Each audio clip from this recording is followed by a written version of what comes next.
اللہ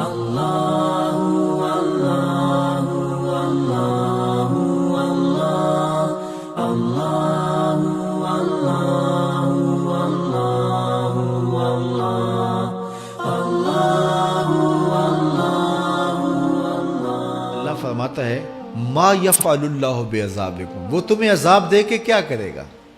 ذرا لہجہ دیکھیے، ذرا انداز، ما یفعل اللہ بعذابکم، وہ تمہیں عذاب دے کے کیا کرے گا؟ تم اس کی مخلوق ہو، اپنے دستے قدرت سے اس نے تمہیں بنایا ہے، تو وہ تمہیں عذاب دے کے کیا کرے گا؟ اس کی ضرورت نہیں ہے کہ تمہیں عذاب دے، نہ اس کی چاہت ہے کہ تمہیں عذاب دے،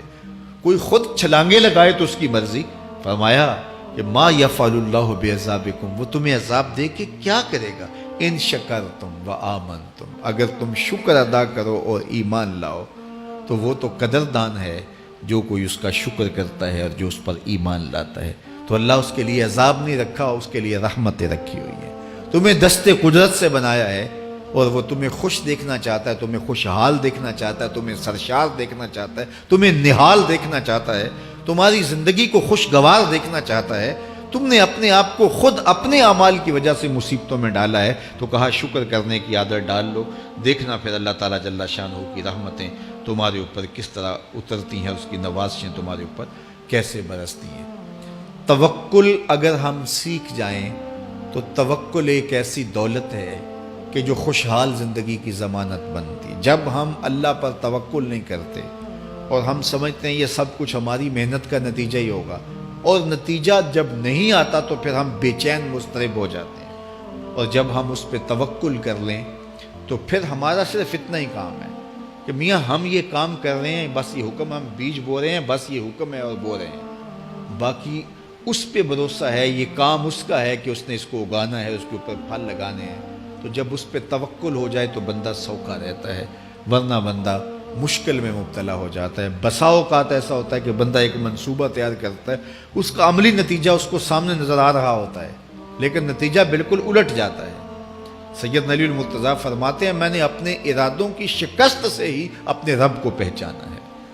کہ میں ایک منصوبہ تراشتا ہوں کہ یہ اور یوں ہوگا اور وہ ہونا چاہیے، لیکن نتیجہ وہ نہیں آتا، تو کوئی طاقت ہے اس کا جو نتیجہ بدل دیتی ہے۔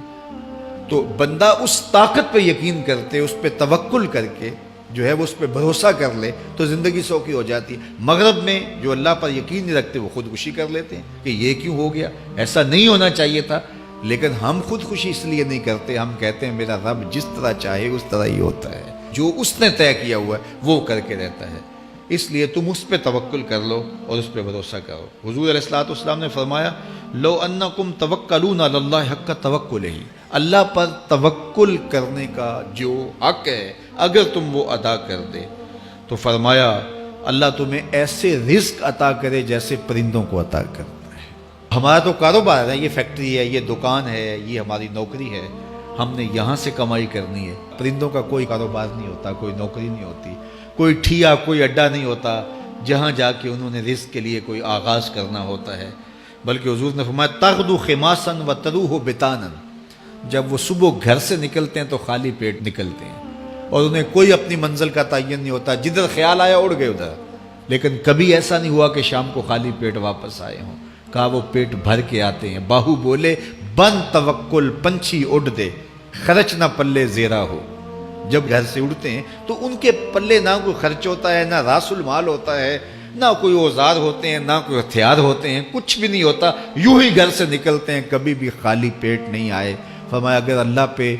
پرندے توکل کر لیں تو اللہ اسے بھی عطا کرتا ہے، تم توکل کرو گے تو تمہیں عطا نہیں کرے گا،